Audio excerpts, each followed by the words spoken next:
Hi, everyone. My name is Nick Bradley, and I'm a results leader.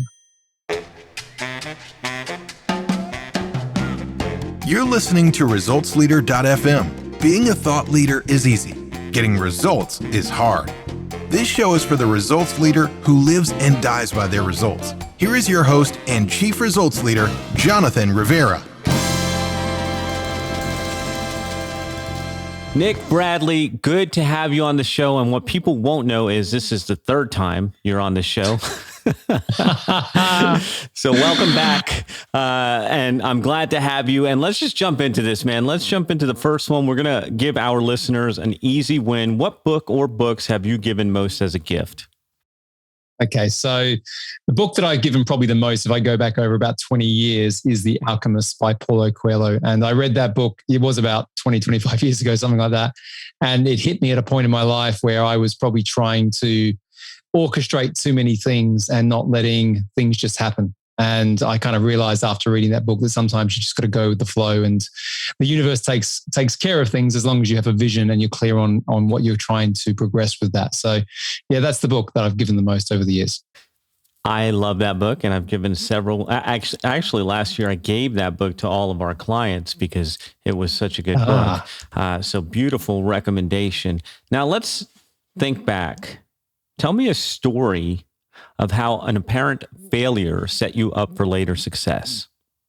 Forgotten how good you are at asking interview questions, Jonathan. I should have mentally prepared for this.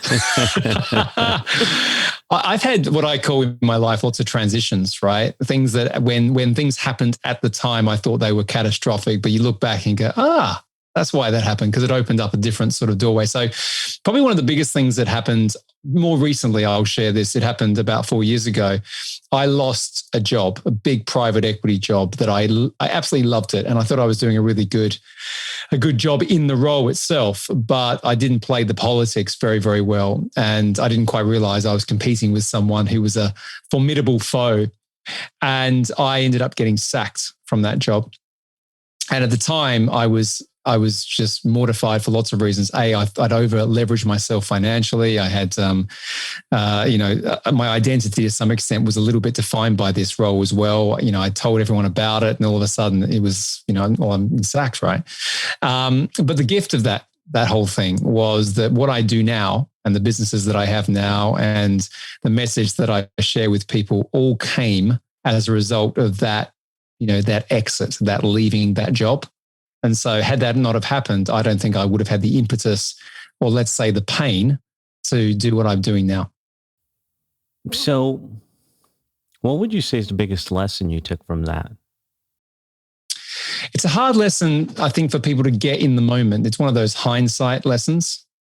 But I went on a bit of a journey of self-discovery after that, because I realized that I was probably running the wrong race. And if I look back even further, I think that actually my wife is a great leveler. She's probably listening right now. But she would say that the pattern of me getting, up to certain levels within jobs and whatever else, they would always end in something quite dramatic. So this wasn't the first time this has happened. This is the time that was the most painful. But what it was really, the lesson was that actually I was doing the wrong thing. I was doing something that wasn't serving me on probably an emotional, intellectual level as much as anything else.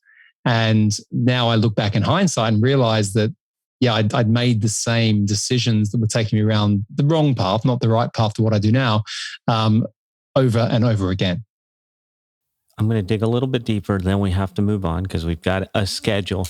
So you said a journey of self-discovery. And what happened was, because I know I've heard some of the story before, you were working for a company, then you started your own business. How did you figure out that you were unemployable? Because that's what it comes down to, doesn't it?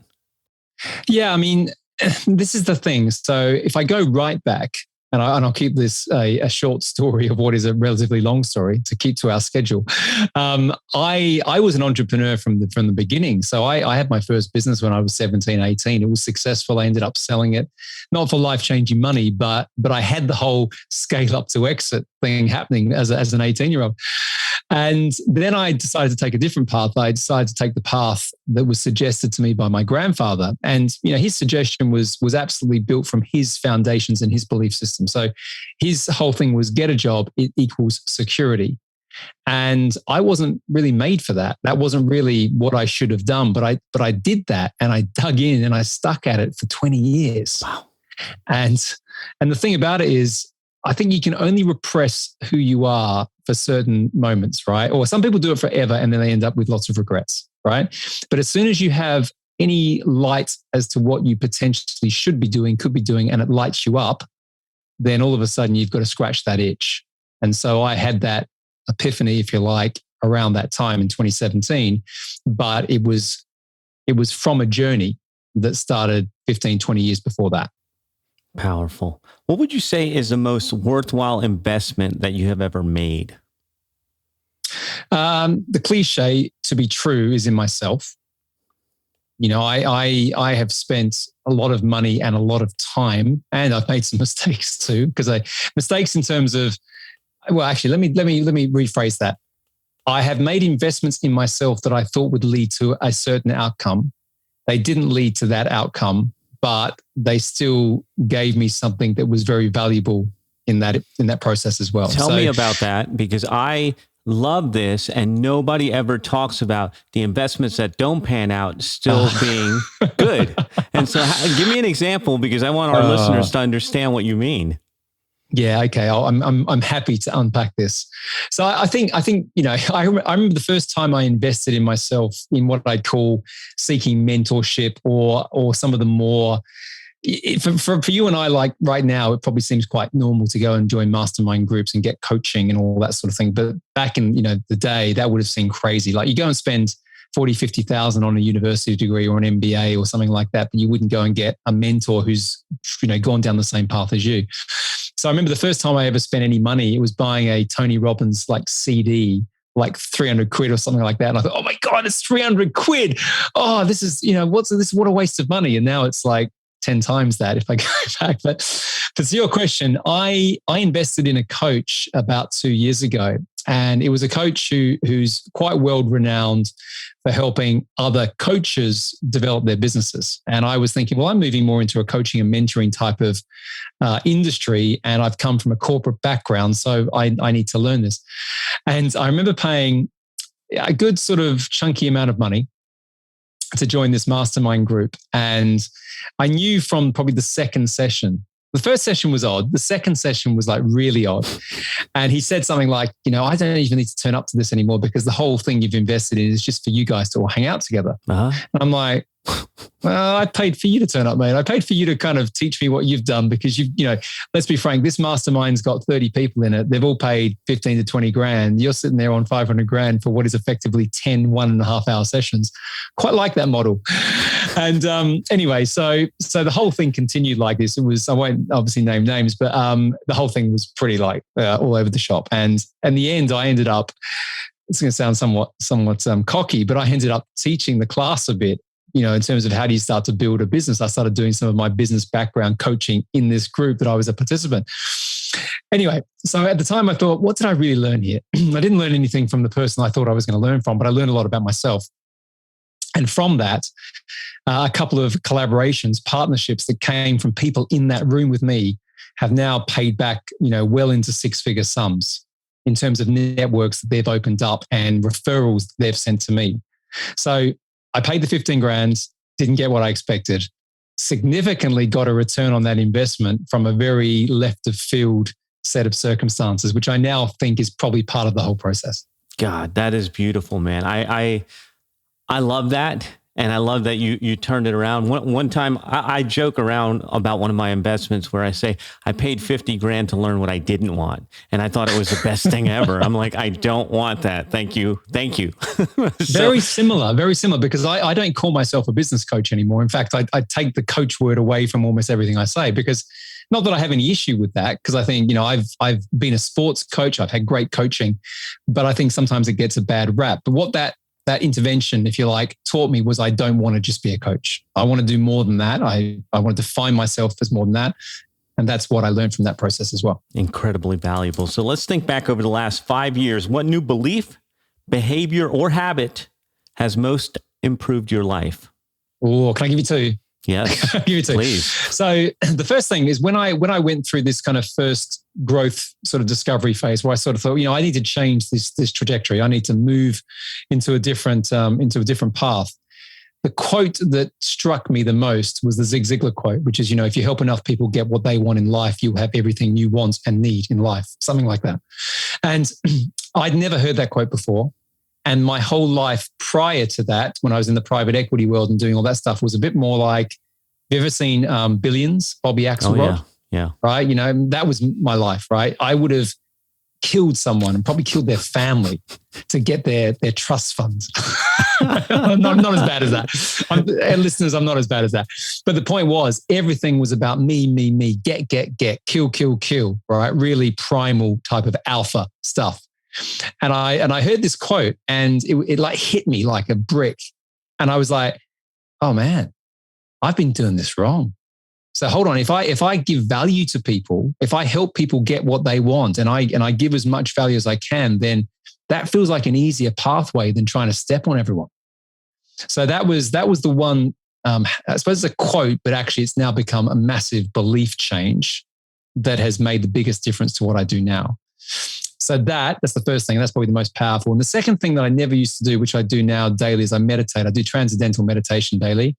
And because my brain has always been quite scattery and moving quick, to slow down, to speed up, giving myself the time, the grace to do that has made a big difference in my decision making and just generally how I feel about things. So I am going to second TM. I've been using TM for about a year and it's super helpful. Now I want to ask about the give value thing. Because there's a lot of talk about giving value. You've heard it. You're online. Give value, push the free line. How do you know where the limit is of giving value, where maybe you give too much and you're giving your best stuff away and maybe harming your business? Yeah, so I'm quite structured. One of the things that I did learn a lot from my private equity and corporate world is to work with structure, but also at the same time break the structure if it's not working for you. So I have a principle as opposed to something rigid, which is 20% of my time in the week is 100%, philanthropic, if you want to call it that. It's about contribution. It's about help. And 80% of my time is focused on the things that are probably important to me. And that includes my family as well. So it's my time spent on the things that are my business, my hobbies, my health, my fitness, my family relationships. So I break it down like that. So if you think about it, if I work a 5-day week, I think as entrepreneurs, we just kind of just do stuff. Like a 5-day week. 1 day a week is me helping others and just doing stuff. And I do it in different ways. I do volunteer work. I've got a foundation now that we've set up. I obviously do a lot of content out there. The content that I put out there is not always business related. It used to be when I first started. These days, I've evolved what I'm doing to focus more on just generally scaling up and what that means in your life as much as it does your business. And so I talk more about that, which is not, I'm not going to get a person come and say, "Oh, Nick, can you life coach me?" Because I don't do that. So it's me just trying to share a perspective and a message which I hope resonates with people that they can take on their journey. What are some bad recommendations you hear in your area of expertise? I think the problem with if I go into the business side of stuff, right, and I've been involved in growth and scale up for some time. It's a little bit like I joke about life coaching. Every man and his dog can be a business coach. And I get a lot of people who have come to me wanting help from people who have set them on the wrong path. And a lot of the time I've read a business book and then I've applied that, in terms of a coaching methodology, but I've never actually done it. I've never actually seen it. And in my expertise, I see that all the time. It worries me, because I see people spending money expecting an outcome, but actually what they're really getting is just a repatched book that someone else has, written 5 years ago, 10 years ago. And I think there's an issue with that in the industry overall. And I'm quite parochial about it. I talk about if you're going to bring someone in to advise or help you, make sure you do your due diligence on that person. And personally, these days, I tend to, if I'm going to go and do something, I don't ask for references, but I ask around. I use my network. And I make sure that I'm growing that network with people that fit my values as much as they do any capability or any experience that I need as well. All right, let's talk about results, Nick. Why do results matter? I am a big believer in outcome and results before anything else. And the reason for that is I think ultimately what we want, it doesn't really matter what part of our life or what stage of our life, we want the outcome to be intentional and focused from, what we are trying to create or we're trying to build in our lives, be that business, be that relationships. And the pathway to a result is action. But at the same time, if you focus too much on the action, you sometimes forget why you're doing it. I see a lot of people running around doing lots of things. They're busy doing the wrong things. Okay. And they can keep doing those things forever. And they feel happy that they've got a to-do list that goes over 5 pages of A4. But if it ain't going to drive the result, then why does it matter? So the way I like to approach that is, what's the quickest way? What's the most precise way? One of my favorite words, to get to the outcome. And if people can get up to what I call expansive thinking, 30,000 foot view, and they look down and they see everything, they see the whole landscape, then quite often they can get to the result in a much more, again, intentional, precise, quicker way than the way that they are currently going. So for me, results matter because it's the results that compound over time that build up memories, that build up, big things, that build up those transitions. And the more that we can create things around the results, the more we're going to get to outcomes that satisfy whatever our goals and our visions are. Are you enjoying the interview? Yeah, I had to jump in here for a second and ask you, if you've been listening for a while and you haven't subscribed to this show, why not? Go to wherever you listen to podcasts, type in Results Leader FM, and hit the subscribe button. That way you never miss another episode. Now that we got that out of the way, let's jump back into the interview. All right, let's think back over the last 5 years. What new realization has helped you get better results for your clients? Okay, so the key thing, I don't believe you start with why. And that's something, you haven't, that means, you don't love Simon Sinek. I don't really love Simon Sinek, if I'm honest. But either way, I think it starts with a big vision. And if I get a little bit practical for a second, if I go and work with a client, and I'm working with relatively established 7-8 figure business owners, business founders who want to build empires by rapidly scaling. So I'm not dealing with just incremental growth. I'm talking about exponential growth. That's the framing, right? Now, you have to have a big, bold, to some extent, scary vision to be able to enable that type of thing. And then you need to understand exactly where you are today with a huge level of both clarity and metrics to be able to map the path. Now, the path is not going to be linear, right? We all know that in business as in life. But if you understand what that vision or North Star is, and you understand your starting point today, you can put something in place which is going to get you moving in that direction. If you don't have that vision, then you just operate randomly. I see this happen all the time. And people are kind of just floundering along and they're expecting these results or they're expecting these outcomes and they're not getting anything. And I go, the reason is you don't know where the hell you're going. And this is where I'll bring Simon Sinek back in, then you can talk about why it matters, right? But understand where you want to go first. How do you figure that out? I mean, that big, scary goal, you don't know what it looks like. So how do you create a vision around that? I ask people to jump forward more than what most, let's call it gurus would say, right? I don't pretend to be a guru, but I say go forward 20, 25 years. Because if you go forward 3 to 5 years, it just feels a little bit too close. So you might say, okay, Jonathan, in 5 years' time, I'm going to have a bigger palace, in Florida, and I'm going to have a better Lamborghini in the driveway, whatever, right? But that's like, you could do that if you wanted to, right? You could do that if you want to, and it's not that scary. You have to do the work, have great collaborations, be a bit more strategic in some of the ways you're growing your businesses, make some different investments, whatever it is, right? You can do that. I've no doubt. But what does 25 years look like? What does Jonathan Rivera need to look like in 25 years to make a bigger impact on the world? What's the legacy question look like? So for me, I joke about this, and I think I shared this when I spoke to you last time. I've got this vision of buying the Boston Celtics, and people throw tomatoes at me when I say that. Oh, the Celtics. But it's not, I don't care about that, right? I don't really care about the Celtics, right? I don't care how bad they are right now. I'll do a bit. But what it is what does Nick Bradley need to have done, in 20 years' time to sign a check, which at that, right now they're worth $3.2 billion. Then it's going to be whatever, exponentially higher. What value would I have to add to the world to be able to do that? Right now, do I know what that path is going to look like? Do I know what I need? No, I've got no idea. But you know what? I get up every day and thinking, God, I must do something pretty dramatic to do that. And that fires me up. And it's the firing up, I think, without the absolute clarity, but it's the firing up that then ignites different parts of our subconscious that allows us to get up every day, do the work that then makes that vision possible. Let's talk about your business. What area of your business would you like better results?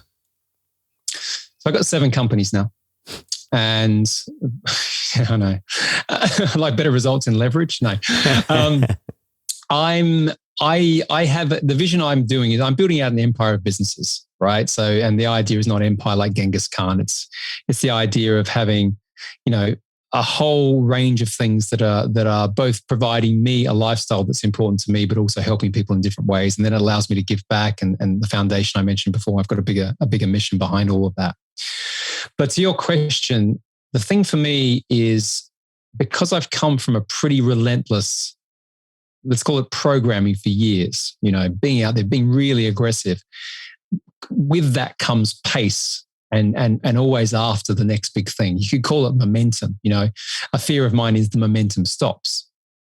So for me, slowing down to speed up, I've mentioned that before, the ability to just slow it down a bit and just kind of let things happen, maybe a little bit more organically without trying to force it. That's the thing that I'm constantly working on across all my businesses.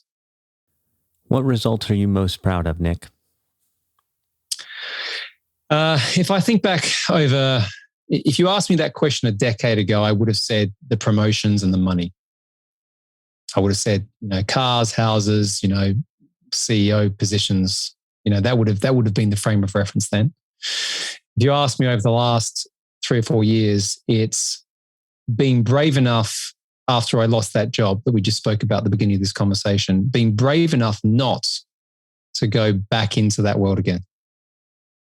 And to jump into the fear of, well, how the hell am I going to make this work? What's this next couple of years going to be like? I've already leveraged out. I've already got kids in private schools and woe is Nick, right? But I didn't want my family to suffer. So how am I going to make this work? And so I'm proud of the fact that I didn't give in, because the easier thing to do would have been just to do what, I had always previously done. And that's the thing that I think, I don't know what it is. If you go deeper in this, and you can probe me if you want, I don't know what it is, but something changed. And there was definitely a switch that was flicked differently at that point. For the better. So any parting thoughts for the results leaders who are tuning in right now?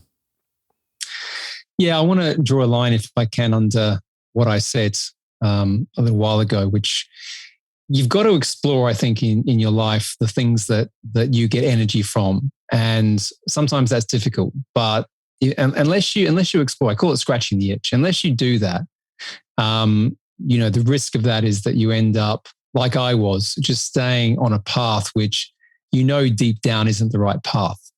So I think, as a leader, and as the name of this podcast, I think you have to be true to yourself first. It's a bit like that bad analogy of putting on the oxygen mask. You've got to be true to yourself first, and then you're going to show up as a better leader in all aspects of your life as a result of that. And I use my example. I'm a better leader now than I ever was, even though I'm leading less people. On the outside looking in, it looks like I've got, a different type of profile, but I'm much more congruent with who I am and what I'm about. And I think that makes a bigger impact. People are going to want more from you. Where can they go, Nick? So you can reach out to me. You can listen to my podcast. It's Scale Up Your Business, but it's going to be called Scale Up with Nick Bradley in a couple of months. There we go. Announced here. Rebrand. on the Jonathan Rivera show. No. And I'm going to be talking to some quite different types of people doing extraordinary things in their lives, not just the business side. It's still business, but we're going to talk about other things as well. But then the other place to get me is the Scale Up Your Business community on Facebook, or you can reach out to me on LinkedIn or Instagram. I always like hearing from people. And if I can always help or just offer a perspective, then I always love to do so.